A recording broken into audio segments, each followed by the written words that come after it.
नमस्कार दोस्तों, आप देख रहे हैं लोकमत हिंदी। मेरा नाम है सोन कनौजिया।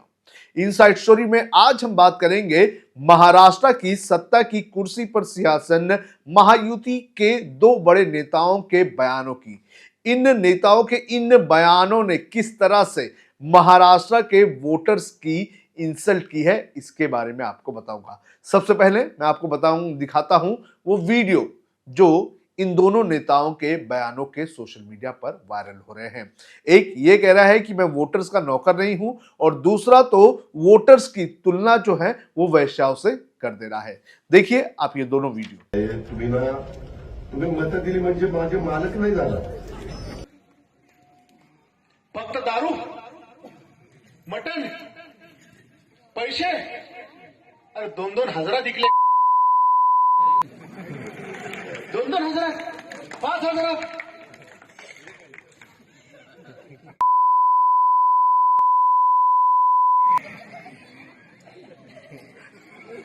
अरे एकीकडे हा आमदार आपल्या लेकीबाईचं कल्याण करायला निघाला, या मतदारसंघाचं कल्याण करायला निघाला। मला काहीच स्वार्थ त्याच्यामध्ये नाही। आणि हे लोक फक्त म्हणतात की संजय गायकवाडला पाडा कशा करता। समजा मी पडलो असतो, झाले असते प्रोजेक्ट सगळे। तो आपने देखा ये दोनों वीडियो। पहला वीडियो जो था वो महाराष्ट्र के कोई छोटे मोटे नेता का नहीं है, बल्कि महाराष्ट्र की एक देश की एक नेशनल पार्टी राष्ट्रवादी कांग्रेस पार्टी के मुखिया और महाराष्ट्र के उप मुख्यमंत्री अजीत पवार का है। अजीत पवार बारामती में थे, जो कि उनका विधानसभा क्षेत्र है, वहां पर थे। और वहां पर वो जो जनता थी, उनकी जो तकलीफें जो थी, जो लेटर्स आए हुए थे, जो मांग की गई थी, जो वहां के वोटर्स थे उनकी, वो लेटर्स पढ़ रहे थे। और इसी दौरान अजीत पवार ये कहते हैं कि आपने मुझे वोट दिया है, इसका मतलब ये नहीं कि आप मेरे मालिक बन गए हो। एक नेता जो डेप्यूटी सीएम के पोस्ट पर बैठा हुआ है, वो जो है वो इस तरह के बयान दे रहा है। वो ये कह रहा है कि आपने मुझे वोट देकर कोई एहसान नहीं किया है। आप वोट देकर मुझे उप मुख्यमंत्री आपने बना दिया है, इसका मतलब ये नहीं कि आप मेरे मालिक हैं। वैसे अजीत पवार की बात करूं तो अजीत पवार जो है वो पहली बार नहीं है कि अजीत पवार ने इस तरह का बयान दिया होगा। अजीत पवार इसके पहले भी इस तरह के बयान देते रहे, बड़े ही अजीबो गरीब बयान देते रहे हैं। एक बार जहां सूखा था वहां पर कुछ बयान पूछ लिया तो उन्होंने बयान दे दिया कि मैं यहाँ पर टॉयलेट करूं और पानी आ जाए, इस तरह के बयान भी उन्होंने दिए हैं। तो अजीत पवार का इस तरह के ऊट पटांग बयान देने का सिलसिला खत्म होने का नाम नहीं ले रहा है। जब वो कांग्रेस के सरकार में मंत्री थे, जब बीजेपी के साथ गठबंधन किया, उस वक्त भी जब मंत्री थे, तो उस तरह के बयान लगातार वो देते जा रहे हैं। और अब जाहिर सी बात है, अजीत पवार ये क्यों कह रहे हैं, क्यों वो कह रहे हैं कि मैं जनता का नौकर नहीं हूं। जाहिर सी बात है कि अजीत पवार के पास जो संपत्ति है वो 124 करोड़ की संपत्ति है। ये चुनाव में दिए गए हलफनामे के अनुसार। इसके पहले कुछ दिनों पहले एक खबर भी आई थी जिसमें यह कहा गया था कि इनकम टैक्स ने अजीत पवार के परिवार की, जिसमें उनके बेटे और पत्नी सुनित्रा पवार की जो 1000 करोड़ की प्रॉपर्टी है, उसे जो है डिटैच करने का काम किया था। तो एक इतना बड़ा नेता जिसके पास इतने बड़े पैसे हैं, इतने सारे पैसे हैं, वो आपका नौकर क्यों होगा? आपने तो सिर्फ वोट दिया है ना, वोट की कोई कीमत नहीं है। और इसी के चलते आज वोटर्स का ये हाल हो रहा है। एक नेता जिसे वोट देकर महाराष्ट्र की जनता विधानसभा भेजती है, वहां से वो उप मुख्यमंत्री बनता है, और वो वापस से जब जनता के सामने आता है तो ये कहता है कि मैं आपका नौकर नहीं है। अच्छा, लोकतंत्र में और ये सारी चीजों में जो अब तक हमने पढ़ा है, उसमें जो विधायक होते हैं, जो कॉरपोरेटर्स होते हैं, जो एमपीज होते हैं, उन्हें क्या कहा जाता है? जनता का सेवक। तो ये लोग जनता के सेवक कम और जनता के मालिक ज्यादा बनने का काम कर रहे हैं, और अजीत पवार के ये बयान से ऐसा प्रतीत होता जा रहा है। प्रधानमंत्री खुद अपने आप को प्रधान सेवक कहते हैं, और ये कहते हैं कि मैं प्रधानमंत्री नहीं हूं, प्रधान सेवक हूं। लेकिन उन्हीं के राज्य में उनके ही मुख्यमंत्री के अंतर्गत काम करने वाला एक उप मुख्यमंत्री जनता को यह बयान देता है कि आप आपके मालिक नहीं हो।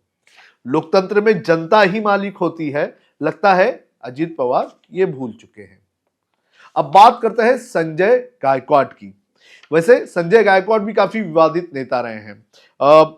जो हाल ही का जो विधानसभा का चुनाव हुआ है, इस चुनाव में वो महज 441 वोटों से चुनाव जीतकर आए हुए हैं और वो एकनाथ शिंदे के गुट के शिवसेना के नेता हैं। अजीत पवार ने तो चलो ये कह दिया कि आपने मुझे वोट दिया लेकिन आप मेरे मालिक नहीं हो, ये बयान दिया। लेकिन जो संजय गायकवाड़ है ये तो उनसे कम से कम 10 कदम आगे जा रहे हैं।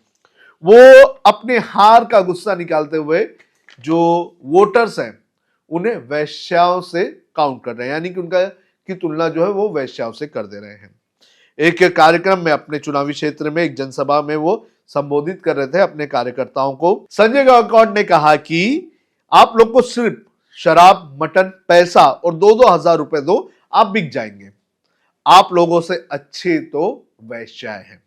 उसके आगे वो कहते हैं कि अपनी तकलीफ सुनाते हुए कह रहे हैं कि एक तरफ ये विधायक यानी खुद की वो बात कर रहे हैं कि आपकी बेटियों का कल्याण करने का प्रयास कर रहा है, इस विधानसभा क्षेत्र का विकास करने का प्रयास कर रहा है, इसमें मेरा कोई स्वार्थ नहीं है। लेकिन आप लोग में से कई लोग ऐसे हैं जो संजय गायकवाड़ को हराने का काम कर रहे थे। तो संजय गायकवाड़ जो है वो वोटर्स की तुलना जो है वह वैश्याओं से कर रहे हैं, यानी कि आप, मैं, हमारे जैसे जो लाखों करोड़ों जो वोटर्स हैं जो इन नेताओं को वोट देकर विधानसभा भेजते हैं, ये लोग जो हैं वो हमारी तुलना वैश्याओं से करने लगे हैं। अच्छा, अब ये लोग कह रहे हैं कि आप लोग पैसे देकर बिक जाते हैं, तो मैं संजय गायकवाड़ से ये पूछना चाहूंगा कि अगर वोटर्स पैसे लेकर बिक जा रहे हैं तो उन वोटर्स को पैसा कौन दे रहा है? पैसा कोई आम जनता थोड़ी ना दे रही है कि भाई मैं इनको वोट दूं, मेरे कैमरामैन को वोट दूं कि ये ले भाई 2000 रुपए तुम जाके इसको वोट दो, या फिर वो मुझे पैसे दे रहा है। भाई पैसे देने का काम और पैसे बांटने का काम और इस तरह की लालच देने का काम कौन कर रहा है? ये राजनेता ही कर रहे हैं, मैं और मेरे कैमरामैन जैसे आम वोटर्स नहीं कर रहे हैं, या फिर कोई और राह चलता आदमी नहीं कर रहा है। ये आप जैसे राजनेता जिन्हें विधानसभा में जाना है और वो कुछ भी करके विधानसभा में पहुंचना चाहते हैं और इसीलिए करोड़ों रुपए, कई सारे करोड़ों रुपए चुनाव में फूंक दिए जा रहे हैं और लोगों से वोट लिए जा रहे हैं। अब ये तो हो गई लोगों को पैसे देकर वोट देने की बात। अब बड़ा संकट, लार्जेस्ट पर्सपेक्टिव पर अगर मैं देखूं तो क्या सरकारें भी ऐसा नहीं कर रही हैं? ये जो फ्री बीस की जो स्कीम्स लाई जा रही है, क्या वो कहीं ना कहीं एक तरह से लोगों को पैसे देकर वोट देने वाली स्कीमें नहीं है? खुद आरबीआई कह रहा है कि ऐसी स्कीमों से हमें बचना चाहिए, लेकिन ये संजय गायकवाड़ और अजीत पवार की ही गवर्नमेंट जो है वो ऐसी स्कीम ला रही है। लोगों को अकाउंट में पैसे दो, लोगों के को डायरेक्ट पैसे दिए जाए ताकि लोग जो है वो उन्हें वोट देने का काम करें। लाड़की बहन योजना हो या फिर कोई दूसरी योजना हो, उनमें हमने देखा है कि किस तरह से पूरा का पूरा गेम पलट दिया गया इस चुनाव का। तो पैसे तो बांटे जा रहे हैं, लेकिन पैसे कौन बांट रहा है ये भी देखना जरूरी है। और रही बात संजय गायकवाड़ को की, तो संजय गायकवाड़ को ये समझना चाहिए कि जो लोग आपको वोट दे रहे हैं आपको कम से कम उनकी रिस्पेक्ट करनी चाहिए। आप अपने कितने अपने राज्य में विकास, अपने शहर में, अपने विधानसभा क्षेत्र में विकास किया ये आपको बताना चाहिए। आपने कितनी यूनिवर्सिटीज आपके इसमें बना दी, चलिए यूनिवर्सिटीज नहीं, आपने कितने रास्ते अच्छे बना दिए, कितने वाटर टैंक्स जो होते हैं वो आपने बना दिए, ये सारी चीजें आपने ये बताइए ना। मैं जहां रहता हूं, कल मैं आते आते एक पोस्टर दिख रहा था, 400 करोड़ रुपए में ऐसे काम करवाए जा रहे हैं, पोस्टर्स लगे गए हैं जिनका मुझे ऐसा नहीं लगता कि 400 करोड़ रुपए की जरूरत भी है। वो हो सकता है कि वो काम 100 करोड़ रुपए के अंदर हो जाए, लेकिन 400 करोड़ रुपए ऐसी योजनाओं के लिए आवंटित किए जाते हैं और उनके बड़े बड़े पोस्टर्स भी लगाए जाते हैं।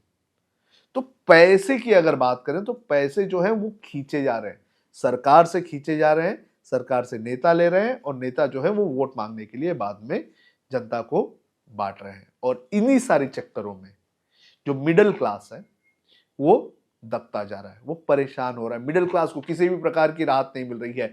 पॉपकॉर्न पर 18% की जीएसटी, कैरमेल पॉपकॉर्न पर 18% की जीएसटी लग जा रही है। जीएसटी से जो व्यापारी हैं वो दबते जा रहे हैं। आम जनता जो है वो परेशान होती जा रही है जिस तरह से जीएसटी लगाई जा रही है। मिडिल क्लास पूरी तरह से परेशान है। सरकार को जरूरत है कि मिडिल क्लास को राहत दी जाए, लेकिन जो ये नेता हैं, जो उप मुख्यमंत्री बन चुके हैं, जो विधायक बन चुके हैं, ये नेता जो जनता है उन्हें ही उनकी औकात दिखाने का काम कर रही है। और किस तरह की औकात? एक तो वैश्या बोल देता है और कहता है कि मैं आपका नौकर नहीं हूं।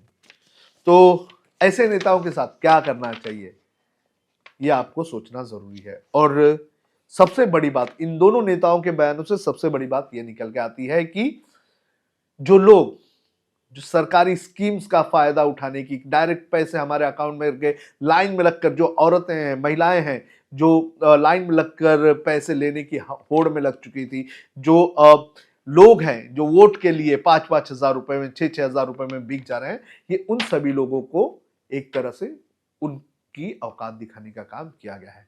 ये बताने का काम किया गया है कि आप लोग ऐसे ही हैं, आप लोगों को हम पैसे देंगे, आप लोग वोट देंगे और आप वोटों में बिक जाएंगे। फिर आप ढूंढते रहो कि क्या काम हो रहा है, क्या काम नहीं हो रहा है। आपको क्या लगता है कि इन दोनों नेताओं के बयानों से वोटर्स का कितना इंसल्ट हुआ है? आप हमें कमेंट करके जरूर बताएं।